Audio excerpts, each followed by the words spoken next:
Dear... No.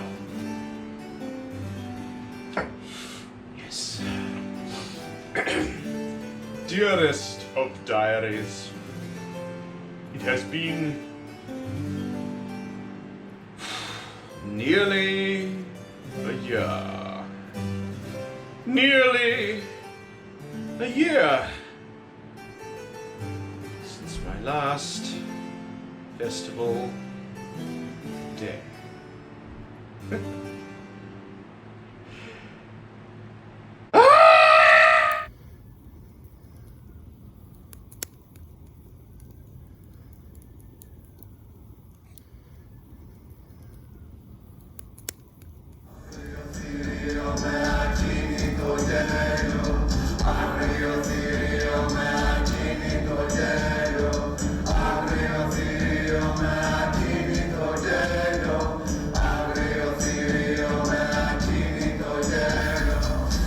We have insulted the god.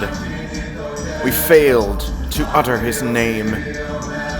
He tore gaping wounds in our bodies. We have gaping wounds for homes. We have met in this place of woe, this arid place, to chant his tale anew.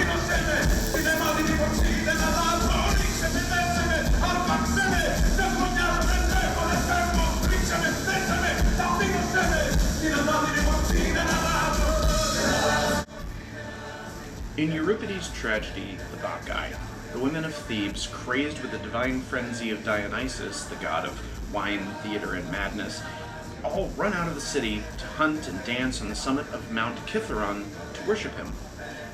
Eventually, even King Pentheus, the authoritarian who refuses to allow the god to be worshipped in the city, is drawn to the mountain to try to see for himself the ecstasies of this strange god. It's clear to me that in our own lives, many of us find ourselves creating or seeking out safe havens for our own little oddities, little times and places to be weird that suit our own aesthetic inclinations. These, dare I say it, safe spaces are much like Kithaeron in the play, exemplifying freedom from banal concerns and everyday authority, and full of unusual things, yet full of conviviality, and cultivating all kinds of miraculous goings-on. I want to explore some of the celebratory communities that have impacted my life, and see if we can hear an echo of some of the ancient hymns to Dionysos. We begin at the Renaissance Fair, but in sooth, what doth such a festivity be? And this is where we cut to the fair footage. Taking a cynical view, a Renaissance fair is a heavily themed craft fair with Renaissance-inspired food, drink, and entertainment, perhaps some educational content sprinkled on there just to spice things up. Hacha! You know. It's a cultural event with its roots in the original Renaissance Pleasure Festival, which dates all the way back to 1962 in California. Once it was found to be successful, a shadowy group of entrepreneurs, a lovely bunch of job creators, carved up territories across the U.S. for their own copies of this winning formula.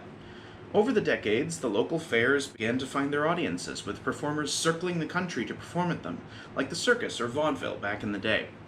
These days, there are whole families who hawk their wares or perform at fairs, and many more who patronize their local fairs, and sometimes every fair they can get to. It's sobering to think about the impact of the current pandemic on the community on both sides of the ticket line. I can relate because, I don't know if you can tell, but I'm a massive Ren Fair nerd. I have been for years, and most of those years, I've been a performer. Our numbers swelled, we broke the jails, the nobles raged to no avail. Soon every corner of the land did it go with our loud demand. Say no way down to London town, hate for the rebels and the hate every down.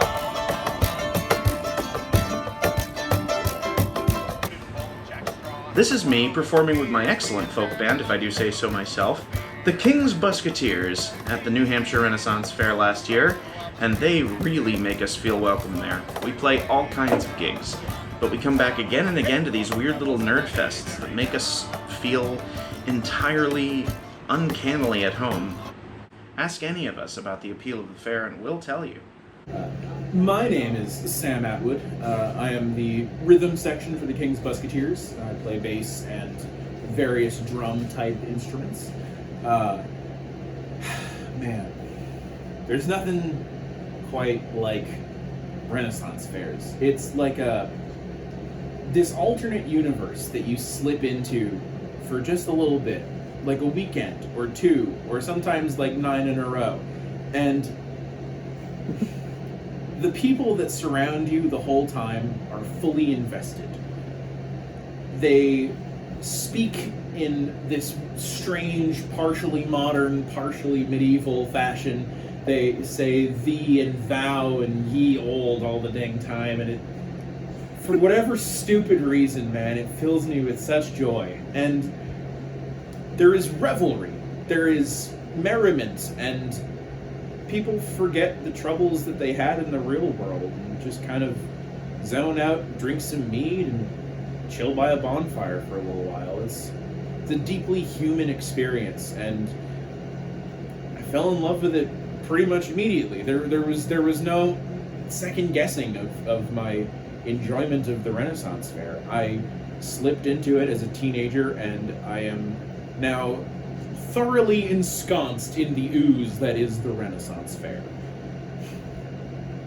I don't think it would be quite the same if I had gotten into it when I was older. I think part of the reason that it was so, that I'm so invested now is because I got into it when I was young and impressionable, and nowadays I'm old and impressionable. I'm just a malleable, soft-brained little bitch, but that can go in the YouTube video. Goodbye, monetization. It was nice knowing you. Sam, fair. Oh, but there's something special about it, of being in this space with everyone else who's all in the same mindset of having a good time regardless of what's going on outside. And as long as you're in the fair, you're part of it. It's fucking beautiful. So, beep this out. It's beautiful. Love it. Yeah. Andrew Preddy. All right, and you play with the King's Musketeers. I am a member of the King's Musketeers. For your sins, I'm sure. So yeah, the Ren Fair, am I right? I love the Renaissance Fair. I've been a member of Renaissance Fairs and performing at the fairs for the last 8 years now. 8 years. September 2012. That was my first time performing at a fair. And the one thing that always goes through my mind is, I remember going in thinking, okay, it's just going to be another gig. It's just a chance for me to make a couple of bucks and maybe get the name out. By the end of it, the question I was asking the most was, where can I get more of this? Where can I do this more often? And I was so blessed and so fortunate to enter the New England Renaissance Fair community. It absolutely blew me away.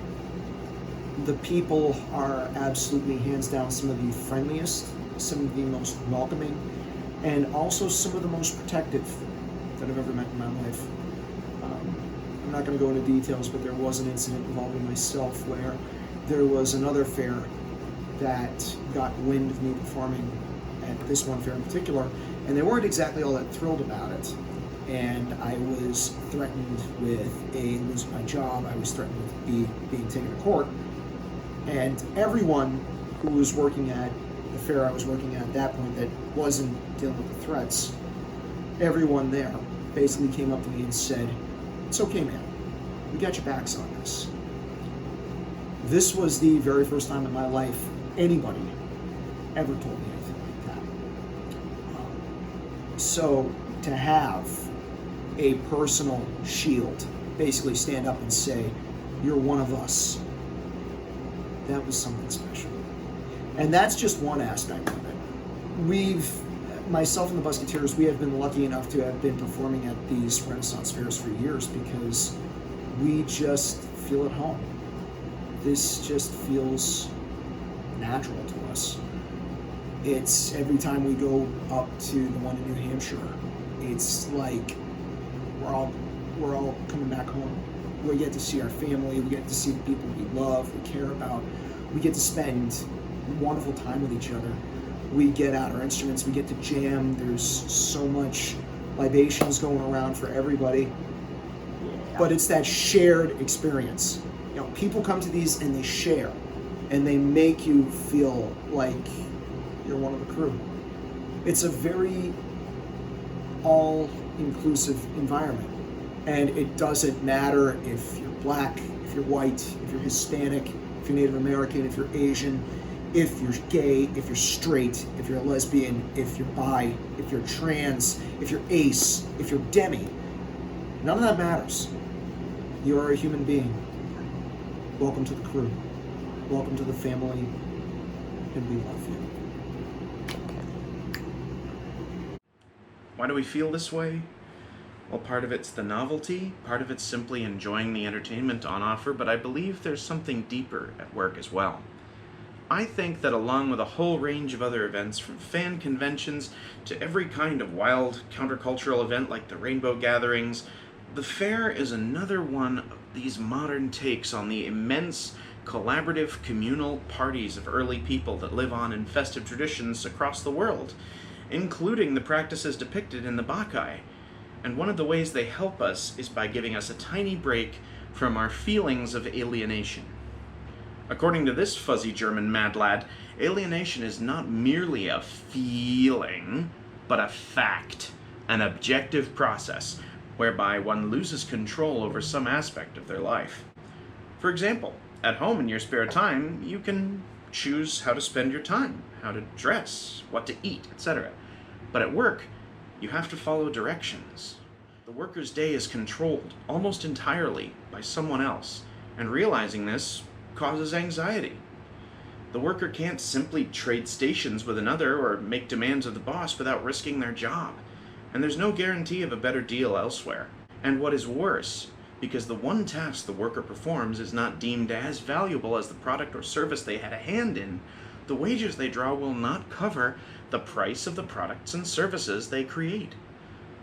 So everyone who labors under the current system is alienated.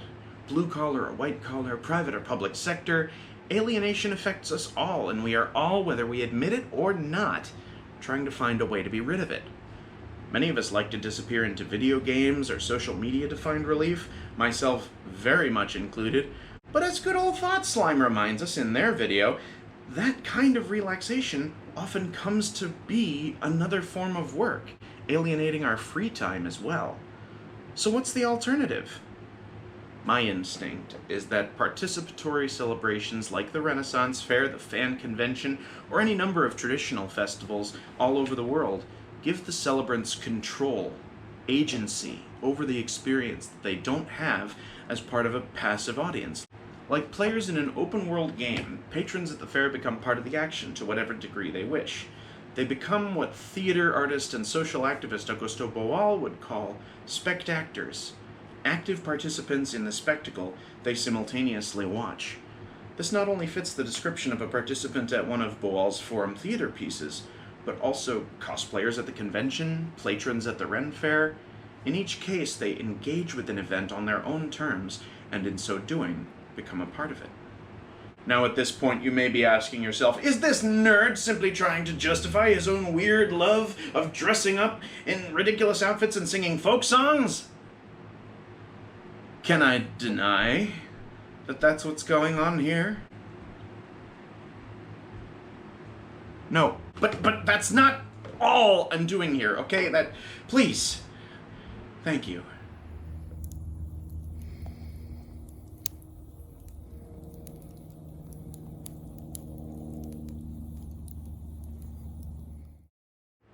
As Barbara Ehrenreich records in Dancing in the Streets, communal joy was and is an important part of traditions that helped humanity learn to haul together, fend off predators, and thrive. But here in the West, the party-hardy worship of ecstatic gods like Dionysus and the rowdy ecstasy of the early church was repeatedly at odds with the absolutist rule of kings and emperors. The very nature of these celebrations encouraged mockery of the powerful and behavior that would damage the brand of kings and priests, like dancing in public or cross-dressing. Despite attempts to hang on to ecstatic worship like the rites of Eleusis in the classical age, or medieval festivities such as May Day and local saints' days, Western authorities repeatedly denounced them, often comparing the celebrants to any group of people considered wild or uncivilized at the time. Thus, over time, Western authorities began marginalizing these celebrations, either banning them outright or letting the working class get on with their supposedly barbarous Saturnalias while adapting their own private celebrations in a more respectable form.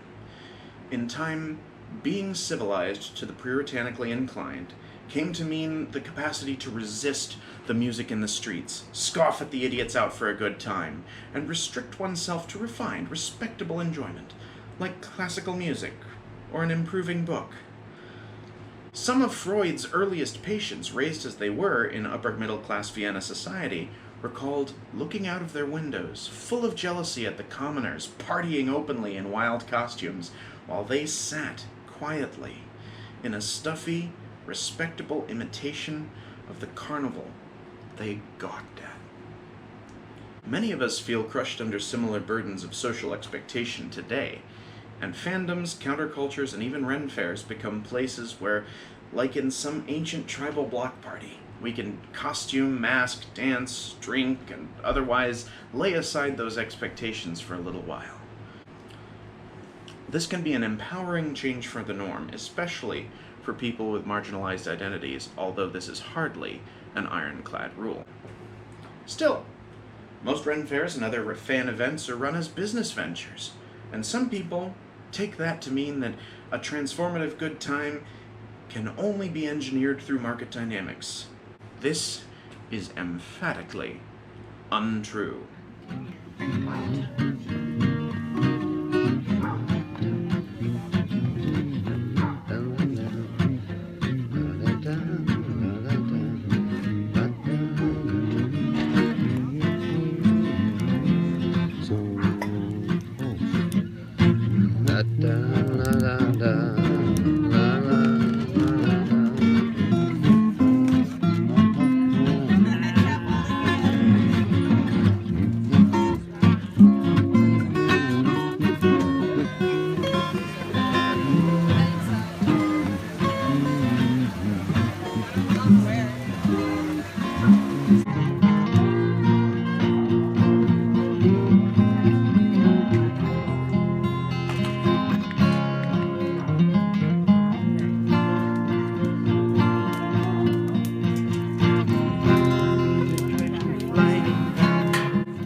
Rainbow Gathering in Vermont in 2016.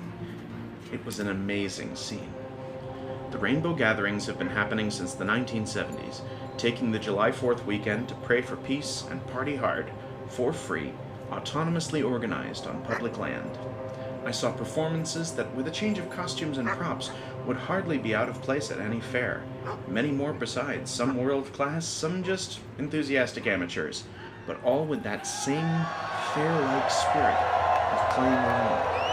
Outside the global market for a few precious hours, I met people giving away fresh-baked pizza from scratch, fat dabs, blessings in many languages, stories and songs, vegan stew, clothing, shoes, and a gift economy of favors and labor that I could not begin to map.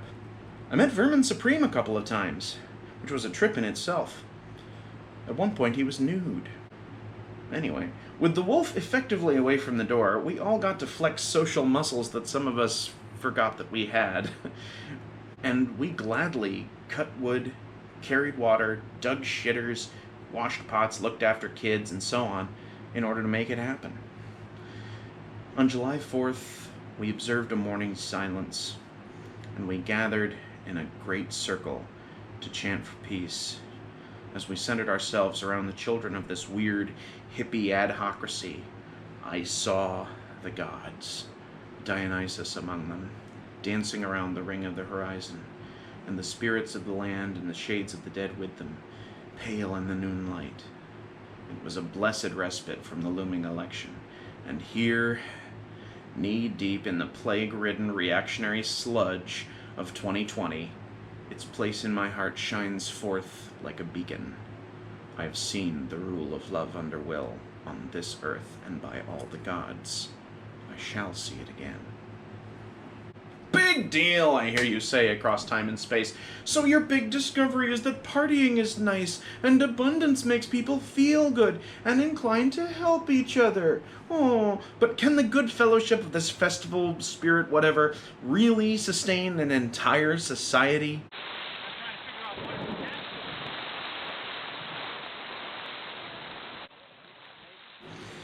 In 2007, I went to the Falcon Ridge Folk Festival with my dad.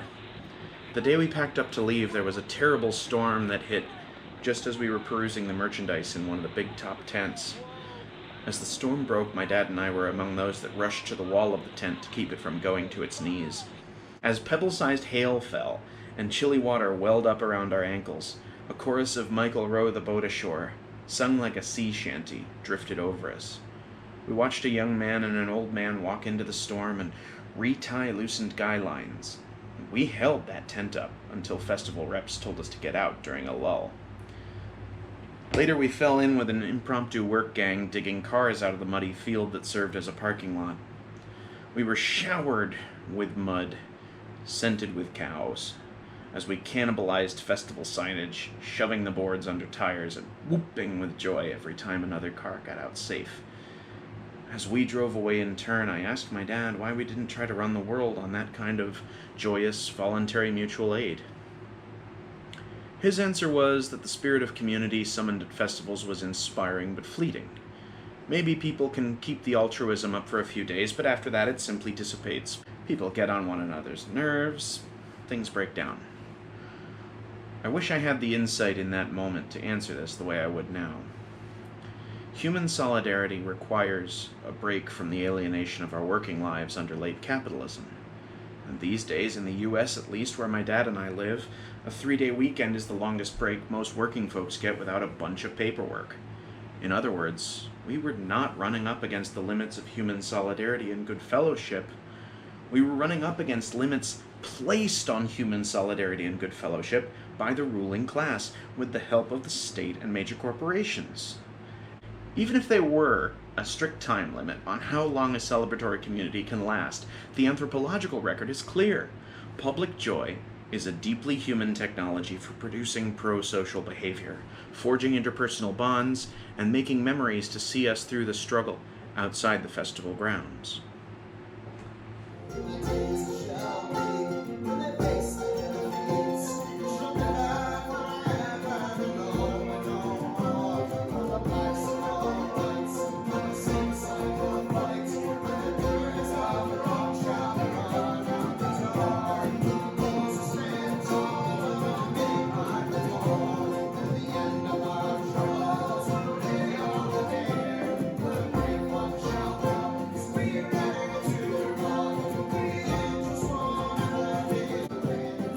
Silly not to try to make as much use of this technology as we can if we hope for a world based on the virtues that public festivals help to engender.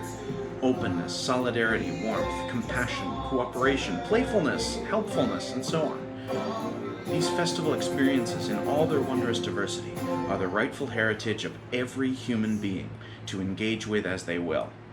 Even the most corporate convention, the most financialized fair, can create these moments of unalienated bliss and divine ecstasy.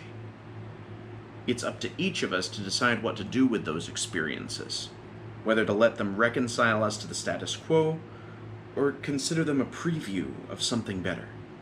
What Rainbow and other festivals like it remind us is that we can cultivate these communities ourselves. We can raise these moments of bliss ourselves if we haul together. The Renaissance Fair happens to be one of the forms I enjoy and identify with the most, but there are a million variations out there, from the Eleusinian mysteries to the block party and beyond. I know there are some racist and fascist chuds who happen to enjoy the Renaissance Fair, and while that calls for vigilance and resistance, in my experience and in my heart, the Faire is very much worth fighting for, and I am not going to cede it to hateful assholes. If we want a better world, we need to embrace the urge to celebrate as something worth striving for, like the flashiest plank in a revolutionary platform. How we even begin to adapt our festivals to the current plague reality is an open question, of course, but the pressure to find a solution is building in every community that this plague has held apart, yearning as one to get together and party like we have done since people were people. Thanks so much for watching, and thanks to everyone who lent footage and other help to make this possible, and to anyone who clicks on their stuff down below. Thank you again. If you liked the video, please hit like and subscribe, or leave a comment to tell me about your personal Mount Kithaeron. If you really liked it and want to help me pay the bills and such, there is a link to a Ko-fi below for one-time donations. And with so much going on right now, I'd also love to know what you'd like me to dive into next time. It all helps the channel grow, so thanks in advance. And finally, whatever your reason for watching this long, I wish you good directions, good companions, and good luck on your own quest for unalienated space.